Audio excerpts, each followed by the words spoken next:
Mirë se vini në kanalin ton, mos harroni të bëni subscribe dhe të klikoni si përzieles për të marrë njoftimet më të reja. Faleminderit! Nëse hani qep me mjalt për 7 ditë, nuk do ta besoni çfarë ndodh trupit tuaj. Kombinimi i qepës me mjaltin mund të tingëllojë pazakont, por në të vërtetë është një kurë e mirë dhe krejt natyrale kundër infeksioneve bakteriale. Kjo kurë e ka piknisjen në traditat më të lashta të mjekësisë popullore dhe vetëm kohët e fundit është bërë subjekt i disa studimeve shkencore.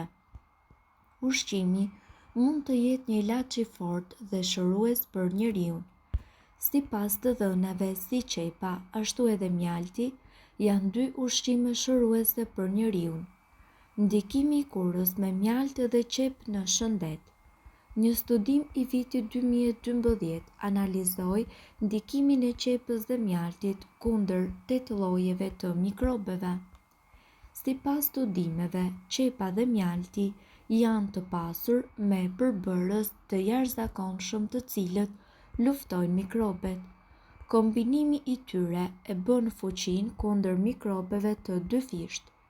Për më tepër, si mjalti, ashtu edhe qepa, pengojnë rritjen dhe zhvillimin e baktereve dhe mikroorganizmave të dëmshëm. Sipas studimit, përdorimi i lëngut të qepës ka një ndikim shumë të fortë kundër mikrobeve përfshirë stafilokokun.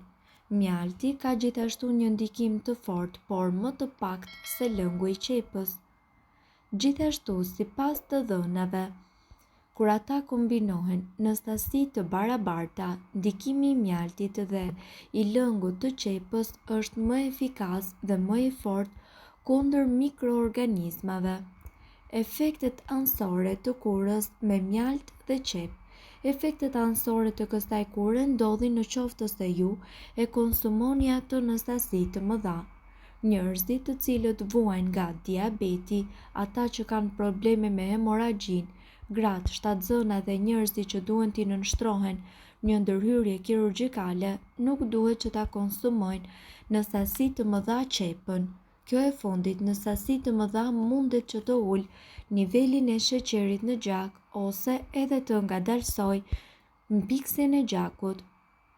Ndërveprimi me ilaçet. Njerëzit të cilët janë alergjik ndaj qepës dhe marrin aspirin mund të përballen me një intensitet të lartë të simptomave të alergjisë, ndërsa ilaçet që ju i shoqëroni me mjalt gjithashtu munden që të kenë disa efekte anësore.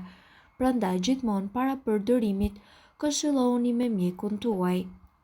Si të përgatisni kurrën me mjalt dhe qep?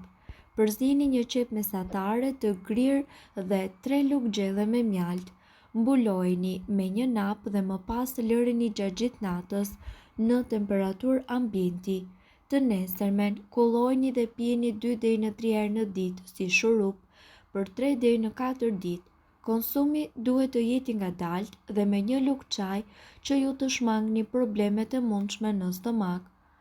Ndonse jo të gjithë mund të mos e pëlqejnë apo ta konsumojnë, përfitimet të cilat vijnë nga qepa janë të ditura që në lashtësi.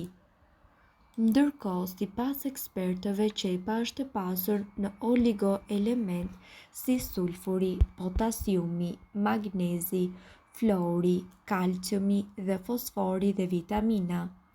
Enzimat aktive të qepës kanë veti diuretike, purifikuese dhe tonifikuese për aparatin tuaj tretës. Ato normalizojnë florën intestinale dhe gjithashtu pengojnë rritjen e substancave toksike të cilat ndikojnë në shfaqjen e sëmundjeve të zorrës së trashë. Lëngu i qepës me pak mjalt gjithashtu është një ilaç kundër infeksioneve të rrugëve respiratore. Ju gjithashtu mund të bëni gargar me lëngun e qepës në rast se keni dhimbje grykësh. Përdorimi i qepëve është shumë i përhapur edhe në industrinë e kozmetikës. Qepa përmban sulfur. Ky i fundit nxit prodhimin e kolagjenit dhe stimulon rritjen e flokëve. Duke e ditur këtë, ju duhet të keni parasysh se qepa mund të trajtoj edhe fytyrën apo edhe aknet tuaja. Qepa njihet gjithashtu si një afrodisiak shumë aktiv, prandaj këtu ju do të mësoni të gjitha përdorimet e qepës për shëndetin. Ju lehtëson dhimbjet e veshit. Me një leckë të pastër, vendosni pak qep, mbajni gjatë gjithë natës në brendësi të veshit dhe vetit anti-inflamatore dhe antibakteriale të qepës do të parandalojnë infeksionin. Shëron djegjet e shkaktuara në kuzhinë dhe djegjet nga dielli. Qepa do të lehtësojë dhimbjen në çast dhe do të përshpejtojë procesin e shërimit pa lënë shenja. Zbut shenjat e plagëve. Me një garzë apo peshqir me qep, mbulojeni pjesën ku ju jeni vrarë dhe ju ka mbetur shenjë. Brënda pak kohësh, shenjat nuk do të jenë më. Konsumi i qepëve ndikon pozitivisht në organizmin tuaj duke ju mbrojtur ju nga virozat e stinës. Qepa për një lëkurë të bukur dhe me shkëlqim. Aplikimi i lëngut të qepës në lëkurë do të bëjë që lëkura juaj të jetë më e shëndetshme, duke parandaluar kështu irritimet apo puçrat. Ul temperaturën. Mbushini çorapet tuaja me qep dhe vishini. Brënda pak minutave temperatura juaj do të ulet. Qepa lehtëson edhe lëkurën tuaj nga pickimet e grersave apo insekteve të tjera. Nëse një blet ose një grens ju pickon, vetit anti-inflamatore të qepës do të parandalojnë një reakcion alergjik. Gjithashtu, sipas ekspertëve, këto janë gjërat që i ndodhin trupit tuaj nëse hani më shumë qep. Qepa është një nga elementet bazë të gatimit dhe sigurisht trupi juaj merr shumë përfitime prej saj. Ne këtu do t'ju tregojmë se çfarë i ndodh trupit tuaj në qoftë se ju do të hani më shumë qep se sa normalisht. Qepa përmirëson dendësinë tuaj të kockave. Sipas ekspertëve, sado e çuditshme që të tingëlloj, disa studime kanë zbuluar se konsumi i qepës mundet që të ketë një efekt pozitiv në dendësinë tuaj të kockave. Ngrënia e një qepe në ditë për një muaj rresht thuhet se rrit dendësinë e kockave me të paktën 5% në krahasim me ata të cilët nuk e hanë. Qepa ul nivelet e kolesterolit dhe mban zemrën tuaj të shëndetshme. Të larta në vetit anti-inflamatore, qepët zvogëlojnë kolesterolin e keq, i cili është i pranishëm në trupin tuaj. Një nivel i ulët i kolesterolit gjithashtu zvogëlon edhe rrezikun e sëmundjeve kardiovaskulare dhe nga ana tjetër e mban zemrën të shëndetshme. Qepa stimulon tretjen. Qepët gjithashtu janë plot me fibra të cilat e përshpejtojnë tretjen e duhur në trupin tuaj. Përveç kësaj, ajo gjithashtu rrit edhe prodhimin e baktereve të mira në zorrët tuaja, duke e bërë më të lehtë procesin e tretjes në trupin tuaj. Qepa gjithashtu zvogëlon dëmtimin e qelizave dhe rrit antioksidantët. Sipas ekspertëve, qepa është shtëpia e 25 llojeve të ndryshme të antioksidantëve të cilët janë të mirë për trupin tonë.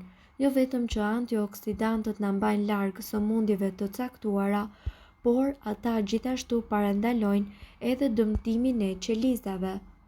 Mirë po duhet të dini, informacionet në këtë video kanë për qëllim të plotësojnë dhe të mos zëvendësojnë këshillat e mjekut tuaj dhe nuk kanë për qëllim të mbulojnë të gjitha përdorimet e mundshme, masat paraprake, ndërveprimet ose dhe efektet negative.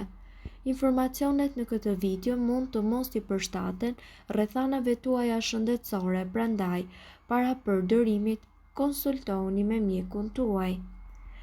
Nëse doni të dëgjoni video tona që ne postojmë çdo ditë, kliko subscribe. Ju ftojmë gjithashtu të bëni like në video tona Nëse i keni dëgjuar dhe pëlqyer ato, faleminderit që e pat videon ton.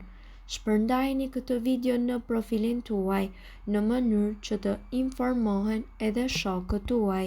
Faleminderit.